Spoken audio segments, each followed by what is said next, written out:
Hi viewers, welcome to Andhra Prabha. నేను మీ ఉమా. ఈరోజు మనతో పాటు అబ్జెక్షన్ మిల్లా టీమ్ మెంబర్స్ ఉన్నారు, వాళ్ళతో మాట్లాడతాము.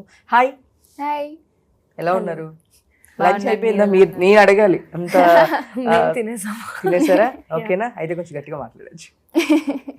సో హాయ్ అనన్య, ఎలా ఉన్నారు? హాయ్ అండి, బాగున్నాను. మీరు ఎలా ఉన్నారు? బాగున్నాను. So hi. హలో. అంటే ఎప్పుడు చూడలేదు, కొత్త క్యారెక్టర్లా అనిపించింది. అసలుకి సెక్షన్స్ చదువుతుంటే లాస్ట్ టైం కూడా నేను అడిగాను మిమ్మల్ని, అసలుకి ఇంత బాగా ఎలా గుర్తుపెట్టుకున్నారు, ఎంత ఐ మీన్ బిఫోర్ ఎంత ప్రిపరేషన్ చేసి ఉంటారు, హోంవర్క్ చేశారు అని చెప్పేసి అడిగాను. ఎన్ని డేస్ పట్టింది? నేను చూసిన ఎపిసోడ్స్లో అసలుకి టకా టకా టకా అసలు సెక్షన్స్ శ్రీకాంత్ గారు జస్ట్ అట్లా నుంచున్నారు అంతే. ఇట్లా చూడంగానే ఇలా మొత్తం సెక్షన్స్ చెప్పేస్తున్నారు మీరు. కష్టం అంతా మా డైరెక్షన్ టీం పడ్డారు. వాళ్ళంతా రీసెర్చ్ చేసి అంతా చేసి మాకు స్క్రిప్ట్ ఇచ్చారు, మేము జస్ట్ పట్టి చెప్పడమే. సో నాకు ఎక్కువ టైం పడలేదు, ఎక్కువ టైం వాళ్ళు ఇవ్వలేదు కూడా మాకు. షూట్ జస్ట్ 19 daysలో చేసాం కాబట్టి హోంవర్క్ చేస్తాను నేను అనే టైం లేకుండే. స్క్రిప్ట్ ఇచ్చి షార్ట్ యాక్షన్ అంతే. శ్రీకాంత్ గారు మొన్న నేను ఈ క్వశ్చన్ చేసినప్పుడు కూడా లేదు ఏకసంతాగ్రహి ఇలా చూసి అలా చెప్పేసింది అని చెప్పేసి చెప్పారు. తప్పలేదు. అంతేనా? సూపర్. అంటే మీరు చెప్పిన దీని ప్రకారము, అంటే ఇప్పటి వరకు చాలా మంది సిరీస్ అంటున్నారు కానీ మూవీ రేంజ్ ఆఫ్ క్వాలిటీ ఉంది దీనికి. కానీ ఇంత తక్కువ స్పాన్లో, అంటే ఆ టీమ్ మెంబర్స్లో కూడా ఒకళ్ళు ఇద్దరు చెప్పారు యాక్చువల్లీ మీ షూట్ ఉంది, వాళ్ళు షూట్ అయిపోయి వెళ్ళిపోయి నెక్స్ట్ డే వేరే షూట్కి వస్తే కూడా ఇంకా మీ టీం అక్కడ వాళ్ళకి నైట్ గుడ్ నైట్ చెప్పి మార్నింగ్ గుడ్ మార్నింగ్ కూడా చెప్పాం. ఏంటి అసలు ఎన్ని డేస్ అలా కంటిన్యూగా చేశారు అసలుకి? ఒక 2-3 days కంటిన్యూస్గా చేసి ఉంటాం. That day it was 1 day first time అట్లా జరిగింది. ఒక 32-35 hours కంటిన్యూస్గా చేసాము. 32 hours చేసి ఉంటాం. బట్ 24 hour కాల్ షీట్ మాకు ఒక 2-3 days అయింది అంతే. యాక్చువల్గా ప్రతిదీ ఎంత సస్పెన్స్గా ఉందంటే, నేను అన్నిటికన్నా ఓకే చిన్న అని రెగ్యులర్గా మనం చాలా దానిలో ముందు ఎక్స్పెక్ట్ చేస్తాం కాబట్టి ఓకే, సడన్గా నాకు దానిలో ఒక అడ్రస్ కోసం వెళ్ళినప్పుడు అక్కడ మెంటల్ హాస్పిటల్ ఉండేది. అసలుకి షాక్ అసలు నేను. అసలుకి ఎంత బాగా అనిపించింది అంటే స్క్రీన్ ప్లే కానీ నేరేషన్ కానీ. సో నేను చూస్తున్నప్పుడే నాకు చాలా ఎంత ఎగ్జైట్మెంట్ ఉంది కదా, చేసేటప్పుడు వాట్ అబౌట్ యూ, మీ పరిస్థితి ఏంటి? చేసేటప్పుడు కన్నా యాక్చువల్లీ ఆ స్క్రిప్ట్ ఫస్ట్ టైం చూసినప్పుడు ఏమవుతుంది నెక్స్ట్ అని ఒక ఇమాజిన్ చేసుకుంటాం కదా, ఇది జరగవచ్చు అని. అవన్నీ డిఫరెంట్గా మెంటల్ హాస్పిటల్ రావడం, ఆ తర్వాత ఎపిసోడ్లో మీరు చూసిన వేరే ఇంకేదో ఇయర్స్ ముందు జరగడం. సో ఇవన్నీ లాస్ట్కి సమీరా క్యారెక్టర్ వచ్చినప్పుడు కూడా it's a very big revolution of తను ఏంటి, తన ప్రొఫెషన్ ఏంటి, తను ఎవరు అన్నది.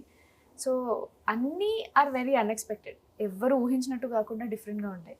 సో నేను చదివేటప్పుడు చాలా ఎక్స్పెక్ట్ చేశాను, చాలా ఎక్సైట్ అయ్యాను ఇది చేయడానికి. చేసినప్పుడు ఇట్ వాజ్ అగైన్ ఎక్సైటింగ్, ఎందుకంటే ఆడియన్స్కి ఆ షాక్ కన్వే అవ్వాలి కాబట్టి it was very fun. Okay, మీరు చెప్పండి, మీకు నేరేషన్ చేసినప్పుడు మిమ్మల్ని ఎక్కువ ట్రిగర్ చేసిన పాయింట్ ఏంటి? ఇది బాగుంది కదా అనిపించింది మీకు? ఏ పాయింట్ ఆఫ్ దీనిలో అనిపించింది? ట్రిగర్ అయితే మొత్తం సమీరా క్యారెక్టరే చేసింది స్టార్టింగ్ టు ఎండింగ్. నాకు స్టోరీ చెప్పినప్పుడు నేను చాలా ఎక్సైట్ అయ్యా, అంతే భయపడ్డా if I can pull it or not అనేది. బట్ మొత్తం అయ్యాక చూస్తే ఐ వాజ్ హ్యాపీ. రెస్పాన్స్ కూడా చూస్తే I'm being very happy. Okay, అంటే శ్రీకాంత్ గారితో ఐ మీన్ సూపర్ హీరో కాబట్టి అందరికీ తెలిసిందే, కానీ నేను సిరీస్ చేయడం అనేది చాలా తక్కువ. లైక్ ఇది 4th series శ్రీకాంత్ గారు చేసింది. సో అట్లాంటి ఆపర్చునిటీ మీకు వచ్చింది కదా, సో ఆయనతో వర్కింగ్ ఎక్స్పీరియన్స్ అంటే ఏం చెప్తారు? It was very nice. First day ఆయనతో షూట్ చేస్తున్నప్పుడు కూడా నేను భయపడ్డా, ఇప్పుడు అక్కడ నేను ఏమైనా తప్పు చేస్తే ఎట్లా అని. అండ్ ఫస్ట్ టేక్ బిస్కెట్ కూడా అయిపోయింది, but then he only calm me down. He was so chill on set. He made it very easy for us to feel free and perform so well. Okay, ఆయన అట్లాంటప్పుడు మీరు I mean dialogue miss చేశారా? అంటే మీరు biscuit అయింది అన్నారు కదా, అంటే డైలాగ్ ఏమైనా మిస్ చేశారా? లేదు, నాకు ప్రాబ్లం ఏమైందంటే నాకు ఏడుపు రావట్లే, కళ్ళ నుంచి నీళ్ళు రావట్లే నాకు టేక్ అప్పుడు. సో దానివల్ల కొంచెం టేక్స్ ఎక్కువ అయినాయి, బికాజ్ ఆ డైరెక్టర్ వాజ్ కొంచెం పర్టికులర్ దట్ టేక్లోనే అది వస్తే బాగుంటుంది అని. బట్ సో శ్రీకాంత్ గారితో పాటు అంటే లైక్ అసిస్టెంట్ గారే త్రూ అవుట్ వర్క్ చేస్తూ ఐ మీన్ కార్ డ్రైవ్ చేస్తూ ఎట్లా అంటే ఒక ప్రోలాగా ఒక స్పై లాగా క్వశ్చన్స్ అడగడం కానీ అలా అనిపించింది నాకైతే. సో సార్తో వర్కింగ్ ఎక్స్పీరియన్స్ అంటే ఇట్ వాజ్ అమేజింగ్ అండి. నేను ఫస్ట్ డే సార్తోని ఫస్ట్ షార్ట్కి వెళ్ళినప్పుడు చాలా నర్వస్గా ఉండే, because he such an experienced actor. నేను ఫ్రెషర్ని, ఇప్పుడే స్టార్ట్ అవుతున్నా, చాలా లేదు ఏం తప్పులు చేయకూడదు అనుకుంటూ వెళ్ళాను. But sir is such a comforting person. ఆయన చాలా స్వీట్గా, ఆయనకు అస్సలు నేను ఇంత ఎక్స్పీరియన్స్ పర్సన్ని అన్న ఫీలింగ్ అస్సలు లేదు. అందరిలో ఒకళ్ళలా కలిసిపోతారు, మాట్లాడతారు, జోక్స్ ఇస్తారు. సో దానివల్ల అందరూ ఒక కంఫర్ట్ ఫీల్ అయ్యారు ఆయన చుట్టూ. సో చాలా ఈజీ అయిపోయింది మాకు యాక్ట్ చేయడం, పని చేయడం. ఆ ర్యాపో కూడా ఒక గురు శిష్యుల ర్యాపో ఉంది సిరీస్ అంతా మాకు. అది కూడా చాలా న్యాచురల్గా వచ్చేసింది బికాస్ ఆయన అంత న్యాచురల్గా బిహేవ్ చేశారు కాబట్టి. మీకేమన్నా టిప్స్ ఇవ్వడం కానీ అలా చెప్పారా శ్రీకాంత్ గారు? టిప్స్ ఏమి ఇవ్వలేదండి. ఆయన అవుట్ ఆఫ్ హిస్ వే వెళ్ళి ఏమీ చేయలేదు. నేను అతన్ని చూసి నేర్చుకున్నాను అంతే. సార్ ఆయన యాక్ట్ చేస్తుంటే నేను చూసి నేర్చుకున్నాను. బట్ ఆయన అవుట్ ఆఫ్ హిస్ వే వెళ్ళి ఇలా చెయ్యి, అలా చెయ్యి అని ఎక్కడా ఏమీ చెప్పలేదు. It is very normal, very friendly, అంతే. He's just enjoying the shoot with us. ఆయన వల్ల we also enjoyed the shoot. Yeah. అంటే చాలా మంది చెప్తుంటే శ్రీకాంత్ గారు సీరియస్గా ఉండడం చాలా కష్టం అని చెప్పి, ఆయన చాలా ఫన్నీగా ఉంటారంట, ఆయన సీరియస్ మోడ్లో తీసుకురావాలంటే చాలా కష్టం అని చెప్పేసి చెప్తూ ఉంటారు. సో ఆయన స్నాప్ లో సీరియస్ అయిపోతారండి, మాకు కష్టం. మాకు కష్టం. ఓకే. బికాస్ ఆయనకున్న ఎక్స్పీరియన్స్ కి ఆయన ఒక్క సెకండ్ నవ్వుతారు, రోలింగ్ అనగానే సీరియస్ అయిపోద్ది, ఫేస్ ఎమోషన్ వచ్చేస్తుంది. మాకు ఇట్ టేక్స్ 2 seconds. మేము ఎంత ప్రిపేర్ అయ్యి నవ్వాపుకొని అంతా చేయాలి. ఓకే. అలా ఏదైనా రీటేక్ చేసిన సిచ్యువేషన్స్ ఉన్నాయా, అలా నవ్వాపుకొని ఇట్లా శ్రీకాంత్ గారు చూసి? ఒక సీన్ లో క్లైమాక్స్ లో తను కూడా ఉందండి అప్పుడు. So talking about Ram Sita thing. So sir dialogue చెప్తున్నారు, సీతాని ఎత్తుకెళ్ళినప్పుడు అనాలి డైలాగ్ లో. సార్ ఫ్లో లో సీతాని కిడ్నాప్ చేసినప్పుడు అన్నారు. అండ్ అదే రోజు మాకు ఆ లాంగ్ కాల్ షీట్ ఉండే. 30-hour call మేము మార్నింగ్ 6కి వచ్చాము, నైట్ 9కి ప్యాకప్ అన్నారు మాకు ఫస్ట్, తర్వాత 12 అన్నారు. ఈ షార్ట్ 2 o'clock పడింది night. Serious full pin drop silence లో సార్ ఒకేసారి సీతాని కిడ్నాప్ చేసినప్పుడు నేను నవ్వేసాను. అది కూడా గట్టిగా. బట్ యా, నేను యాక్చువల్లీ కట్ అయ్యింది అనుకొని నవ్వాను. బట్ సార్ తిరిగి ఏమ్మా కిడ్నాప్ అనకూడదా అన్నాను. యా, సో చాలా ఉంటాయి అలా. It was very fun shooting with him. And Sameer sir కూడా ఇట్స్ వెరీ నైస్. ఆయన కూడా చాలా funny person. So super fun. Even Mukesh garu, నేను ఆయన ఉన్నారని తెలిసినప్పుడు, బికాస్ చిన్నప్పటి నుంచి ఆయన ఒక విలన్ రోల్ చూస్తున్నాం కాబట్టి కొంచెం భయపడ్డా. But then to cool that down, నాకు షార్ట్ అవ్వక ముందే నాకు ఒకసారి సార్ కనిపిస్తే ముందే వెళ్ళి మాట్లాడి కొంచెం కూల్ డౌన్ అయ్యి వెళ్ళా. He's so sweet, he's just so sweet. అసలు ఎక్స్పెక్ట్ చేయలేదు off screen he would be like that అని. సో అంటే నాకు ముఖేష్ గారిని చూడంగా నాకు గుర్తొచ్చేది వీరశంకర్ రెడ్డి మొక్కే కదా అని పీకేసారు డైలాగ్. నాకు ఫస్ట్ ముఖేష్ గారిని చూడంగానే గుర్తొస్తుంది. సో ఆబ్వియస్లీ మీరు ఆయనతో చేసినప్పుడు కానీ ఏదైనా ఈ సీన్లో మాకు ఈ మూవీ ఇష్టం మీరు చేసినప్పుడు ఇట్లా డిస్కస్ చేయడం ఏమైనా జరిగిందా ముఖేష్ గారితో? నేను బేసిక్లీ ఆయనతో హిందీ మూవీస్ గురించి మాట్లాడినా. బికాజ్ చిన్నప్పటి నుంచి నేను హిందీ చూస్తూ పెరిగా. నేను తెలుగు లాస్ట్ 6-7 yearsగా చూస్తున్నాను. So that's why I was more connected towards that part. But yeah, మేము సీన్ చేస్తున్నప్పుడు ఒక దగ్గర కోర్ట్ రూమ్లో హీ షౌట్స్ ఎట్ మీ. మిగతా మొత్తం యాక్టింగ్ అనుకుంటే ఆ ఒక్క షాట్, ఆ ఒక్క పాయింట్లో నిజంగా చాలా భయపడ్డా. ఆ టేక్ వాళ్ళు ఇందులో పెట్టలేదు ఫైనల్ దాంట్లో. బట్ అమ్మో, దట్ వాస్ సో నైస్. అది పెట్టుంటే బాగుండు. అందులో ఎగ్జాక్ట్ న్యాచురల్ ఎక్స్ప్రెషన్ వచ్చింది అది. ఓకే. అంటే జనరల్గా మూవీలోనే ఎడిట్లో కట్ చేస్తారు అనుకుంటున్నాను, సిరీస్లో కూడా చేస్తుంటారా? ఎడిట్లో అన్నిట్లో కట్ చేస్తారు. అంటే మేబీ ఇట్లా లెన్స్ అన్ని చాలా తక్కువ కట్ చేస్తారని చెప్పి నేను ఫీల్ అవుతా ఉంటాను బేసిక్గా నా పర్సనల్. చాలా డిఫరెంట్ వేరియేషన్స్ ఉంటాయి కదా. ఆ పార్ట్ ఉంది కానీ అలా లేదు అంతే. ఓకే, డిఫరెంట్ టేక్ తీసుకోండి. సో ఎప్పటి నుంచి నాకు తెలిసినంత వరకు అనన్యకి మంచి పేరు కెరీర్ ఆఫ్ స్టార్టింగ్లోనే వచ్చింది సిరీస్, తన అందరికీ తెలుసు. కానీ ఆ తర్వాత అదే బ్యాలెన్స్ అయితే అవ్వలేదు. అంటే ఆ తర్వాత ఇంకా చాలా ప్రాజెక్ట్స్ చేసినా కూడా దానంత నేమ్ అయితే రాలేదు. అట్లా చాలా ఉన్నాయి. అంటే స్టోరీస్ మీరు సెలెక్ట్ చేసుకోవడం వల్ల, లేదు అంటే ఎక్కడ మిస్కమ్యూనికేషన్ అయిందంటే? ఐ థింక్ చాలా ప్రాజెక్ట్స్ నేను చేయలేదు. ఐ థింక్ నేను చేసిందే చాలా తక్కువ. ఆ 30/21 తర్వాత కూడా నేను చాలా లిమిటెడ్ ప్రాజెక్ట్స్ చేశాను. అండ్ నాకు ఎంత స్ట్రాంగ్ క్యారెక్టర్ అయితే కావాల్సి ఉండేనో అంత స్ట్రాంగ్ నాకు రాలేదు. ఇప్పుడు మళ్ళీ వేద వచ్చింది అండ్ యూ కెన్ సీ ఇప్పుడు మళ్ళీ వేదాకి అదే రెస్పాన్స్ వస్తుంది, అదే లవ్ ఇస్తున్నారు జనాలు. So I just think it's about the right character. ఆ క్యారెక్టర్ వస్తే వాళ్ళు అప్రిషియేట్ చేస్తారు, నేను జస్టిస్ చేయగలను. సో ఐ హోప్ ఇప్పటి నుంచి I get more stronger characters. యాక్చువల్గా నువ్వు ఎట్లాంటి క్యారెక్టర్స్ ఎక్కువ కరెక్ట్ అవుతా? అంటే లైక్ బబ్లీ గర్ల్ లాగా ఉంటే ఇష్టపడతావా, లేదంటే స్ట్రాంగ్ క్యారెక్టర్స్ అంటే స్ట్రాంగ్ క్యారెక్టర్స్. ఎప్పుడైనా అంటే bubbly girl is a fun thing to play, అది బాగుంటుంది. బట్ చాలాసార్లు ఏమైపోద్ది అంటే బబ్లీ గర్ల్ అని రాస్తే ఇంకేం రాయరు క్యారెక్టర్కి. It's a very huge disadvantage. So ఒక డెప్త్ ఉన్న క్యారెక్టర్, ఒక బ్యాక్ స్టోరీ ఉన్న character, all of that is what I'm looking for. Bubbly ఉన్నా పర్లేదు, బట్ ఆ బబ్లీనెస్కి జస్టిఫికేషన్ ఉండాలి. ఓకే. సో నెగటివ్ క్యారెక్టర్స్ చేయాలి అంటే ఇంట్రెస్ట్, అంటే విలన్ గా అలాగా యాంటగన్ గా ఇలా చేయాలి అంటే ఇష్టం. I would love it. ఎవరైనా మంచి స్ట్రాంగ్ విలన్ క్యారెక్టర్ నాకు ఇస్తే కళ్ళు మూసుకొని చేస్తా. ఇట్స్ ఆల్ అబౌట్ ఎక్స్ప్లోరింగ్ కదా, వర్సటైల్ క్యారెక్టర్స్ చేయడం, డిఫరెంట్ అటు ఇటు అన్ని రకాల క్యారెక్టర్స్ చేయడం is the goal.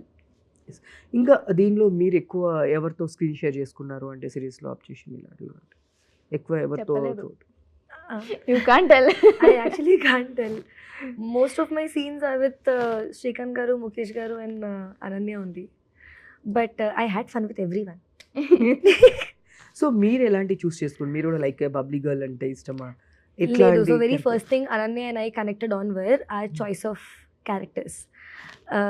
I also would like to go for characters that are that have depth in it, that have a good backstory. Actually, almost what she said. మా very first conversation అదే అయింది మేము కలిసినప్పుడు కూడా. And that's what I liked also, because I don't meet many people who have the same intentions behind performing, and I like that it match with her. So same to same అని చెప్తే అయిపోతుంది అంటారు.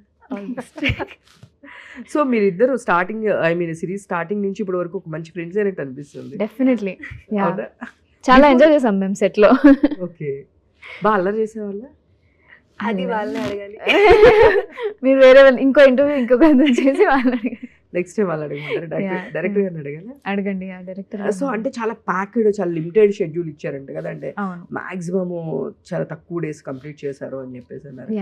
ఎప్పుడైనా అనిపించింది అబ్బా మరి అసలు headache ఉంది ఇట్లాంటి ఫీల్ అయ్యారు ఎప్పుడైనా? చాలాసార్లు. ఎలా అంటే 2 o'clock 3 o'clock వరకు బాగానే ఉంటుంది. 3 నుంచి నిద్ర స్టార్ట్ అయ్యింది, ఆ తర్వాత ఇరిటేషన్ స్టార్ట్ అయింది, తర్వాత కోపం స్టార్ట్ అయింది. So it's a natural process కదా, అలసిపోయినప్పుడు అబ్బా ఎందుకు అనిపిస్తుంది. But end of the day it was all worth it. ఆ కష్టం అంతా పే ఆఫ్ అవుతుంది, అయింది, స్క్రీన్ మీద కనిపిస్తుంది. So it was all worth it. So అంటే శ్రీకాంత్ గారు చెప్పారు ఏకసంతాగ్రహి ఇట్లాంటి కాంప్లిమెంట్స్. సిరీస్ చూసిన తర్వాత డైరెక్టర్ కానీ అంటే టీమ్ మెంబర్స్ కానీ మీకు వచ్చిన కాంప్లిమెంట్స్ అంటే ఏం చెప్తారు? లైక్ కొంతమంది వన్ స్పాట్లో అంటే చెప్పగానే డైలాగ్ చెప్పి సీన్ చేయగానే ఆటోమేటిక్గా అందరు లేచి క్లాప్స్ కొడుతూ ఉంటారు బేసిక్గా, అంత బాగుందని చెప్పి. అలాంటిది సిచ్యువేషన్స్ మీరు చేస్తున్నప్పుడు మీకేమన్నా ఐ మీన్ అట్లాంటిది ఏమన్నా ఎదురైంది అంటే ఏం చెప్తారు? నాకు అలాంటివి ఏమీ అవ్వలేదండి ఈ సెట్లో అయితే అలా. బట్ రిలీజ్ అయిన తర్వాత ఒక కాంప్లిమెంట్ నాకు డైరెక్టర్ సార్ వచ్చి చెప్పింది ఏంటంటే, అందరూ నాకు నీ క్యారెక్టర్ నువ్వు చాలా డిఫరెంట్గా పోర్ట్రే చేసావని చెప్పారు అని నాకు చెప్పారు. అది నాకు చాలా పెద్ద కాంప్లిమెంట్ టు నో దట్ ఇది ఒక సింపుల్ క్యారెక్టర్, ఇది స్ట్రాంగ్ అమ్మాయి, కోపం is always on her shoulder అనే అమ్మాయి, బట్ నువ్వు చాలా డిఫరెంట్గా పోర్ట్రే చేసావని సార్ చెప్పారు. నాకు మల్టిపుల్ పీపుల్ ఇవాళ ఇంటర్వ్యూస్ అప్పుడు కూడా 2-3 చెప్పారు అది. సో అది it's a very huge compliment నాకు. ఓకే. మీకు ఏదైనా మంచి కాంప్లిమెంట్ డైరెక్టర్ సైడ్ నుంచి కానీ టీమ్ సైడ్ నుంచి కానీ?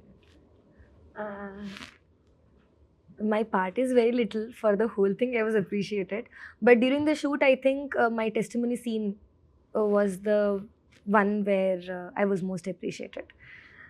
కోర్ట్ రూమ్లో నేను నా స్టోరీ మొత్తం చెప్తానా ఆ టైంలో, ఎందుకంటే అప్పటికే ఇట్ వాస్ 30 hours లేచి ఉంటూ అండ్ నేను నైట్ అంతా వాళ్ళని చెప్తున్నా, అది that is one of my very important scenes, please కొంచెం జల్దీ చేసేద్దాం, నాకు ఇప్పుడు ఎనర్జీ ఉంది, ఇప్పుడు చేసేద్దామని. అక్కడ చేస్తున్నప్పటికీ ఎనర్జీ మొత్తం డ్రైన్ అయిపోయింది. But yeah it was very nice doing it. ఆ ఒక్క మూమెంట్కి మొత్తం ఎనర్జీ పుల్ చేసుకొని చేసడం వాజ్ గుడ్. ఓకే. సో అంటే డెఫినెట్గా ఒక్కొక్కరికి ఆర్టిస్ట్ అన్న వాళ్ళకి ఈ డ్రీమ్ రోల్స్ అనేవి ఉంటాయి కదా. సో మీకంటే ఏదైనా డ్రీమ్ రోల్, అదే ఇలాంటి రోల్ చేయాలి, చాలామందికి రమ్యకృష్ణ గారి రోల్ అంటే చాలా ఇష్టము, నరసింహ సినిమాలో చాలామంది చెప్తుంటారు ఆర్టిస్టులు. అలానే ఎవరి కాళ్ళకంటూ ఒక ఓన్ ఇట్లా రోల్స్ ఉంటాయి కదా. మీరు ఇలాంటివి చూసినప్పుడు అబ్బా నాకు కూడా ఇలాంటివి చేయాలని ఉంది అనే అనిపించిన సినిమా కానీ ఆర్టిస్ట్ అంటే? మోస్ట్ రీసెంట్ టైమ్స్లో మా ఇంటి బంగారం, అది దానికి డెఫినెట్గా అనిపించింది. బికాజ్ దాంట్లో 2 sides ఉన్నాయి. అంటే there is super beautiful balance of ఒక ఇంట్లో wife and daughter in law, and then also action and being very powerful. So ఆ బ్లెండ్ చాలా రేర్ రావడం. అలాంటివి some time in life hopefully I can do. Okay. So మీకు అలాంటివి ఏమన్నా ఉన్నాయి dream roles? I have examples. One is of course మా ఇంటి బంగారం. అది I కూడా like- సేమ్ అండ్ రీసెంట్ టైమ్స్లో అంటే మనకు వచ్చిందే 2-3 అమ్మాయిల్ని పెట్టి there is Oh Baby that I like. Okay And then coming to a lot of characters that Radhika Apte plays, I love Rani Mukherjee from Hichki. I love Sushmita Sen from Tali. Oh. And I root for such characters in future. Super నేను Yeah. Rooted ఉన్నాను అనమాట. So అంటే court drama అనేప్పటికీ ఇప్పుడు మీరు చూసిన దాంట్లో చాలా సీన్స్ మేము ఇప్పుడు ఈ సిరీస్ అయితే ఎపిసోడ్స్ చూసామో అవుట్ సైడ్ మేము చాలా కొన్ని సిమిలర్గా అనిపించినాయి. ఆ క్లూస్ దొరకపోవడము, వెళ్ళడము, ఇట్లాంటివన్నీ చాలా అనిపించినాయి. అడ్రస్ కన్ఫ్యూజను బాగా ఎక్కువ కనెక్ట్ అయ్యామంటే సమీర్ గారికి కాల్ చేసినప్పుడు ఇట్లాంటి వాళ్ళు వస్తుంటారు ఏదో ఒకటి చెప్పి పంపించవయ్యా, ఇలా మాట్లాడుతున్న కాన్వర్జేషన్స్ ఇవన్నీ చాలా కనెక్ట్ అయ్యాము రెగ్యులర్గా ఇప్పుడు మనం చూసే క్రైమ్ న్యూసెస్లో. సో దీనికి ఏమైనా బేస్ క్రైమ్ తీసుకోవడం కానీ, లేదంటే క్రైమ్ దానిలో సీన్లు కానీ, లేదంటే రియల్ లైఫ్లో ఇన్సిడెంట్స్ కానీ ఏమైనా బయట ఎక్కువ జరుగుతూ ఉన్నాయి కదా క్రైమ్కి సంబంధించి, అలాంటివి ఏమైనా బేస్డ్ కానీ ఆ సీన్లో ఏమైనా తీసుకున్నారో ఇంక్లూడ్ చేశారు? అలా డైరెక్ట్గా ఏమీ తీసుకోలేదండి, but this is based on multiple real incidences. ఇది ఏమి అంటే ఫిక్షనల్ కేస్ కాదు, ఇలాంటి కేసెస్ చాలా చాలా జరుగుతూనే ఉంటాయి, అన్యాయాలు జరుగుతూనే ఉంటాయి. పోలీస్ స్టేషన్కి వెళ్తే వాళ్ళు పట్టించుకోకుండా పంపించేస్తూనే ఉంటారు. సో సాడ్లీ ఇది ఒక స్పెసిఫిక్ కేస్ కాకపోయినా ఇలా చాలా చాలా వందల కేసులు ఇలాగే జరుగుతుంటాయి. అందుకనుకున్నాను అంత పర్టికులర్గా డైలీ క్రైమ్లో చూసే సీన్లు చాలా కనెక్ట్ అయ్యాను నేను. అసలుగా పోలీస్ స్టేషన్కి వెళ్ళింది, ఏదైతే వాళ్ళు ఇదన్నప్పుడు వాళ్ళ సైడ్ నుంచి ఎవరు రాలేదు, అండ్ అక్కడ మొత్తం తనకేదో మెంటల్ ప్రాబ్లం ఉన్నట్లు అక్కడ ఇన్ కేస్ చూపించడము, ఇట్లాంటివి అసలుకి మామూలుగా కాదు. సో అట్లా చాలా సీన్స్ నేనైతే కనెక్ట్ అయ్యాను.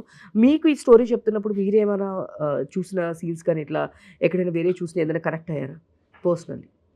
అంటే చాలా చూస్తుంటాము న్యూస్లో ఇట్లా చనిపోయారు ఇట్లా ఇట్లా అని. అలా మీరు చూసింది మీకు చేసేటప్పుడు ఇంకెక్కువ తెలుస్తుంది కదా, అరే ఇది మనం అక్కడ రియల్ లైఫ్లో క్రైమ్లో చూసాము, రియల్ లైఫ్లో ఇట్లా విన్నాం కదా అని. అలా మీరేమైనా కరెక్ట్ అయిన సీన్ ఉందా త్రోట్?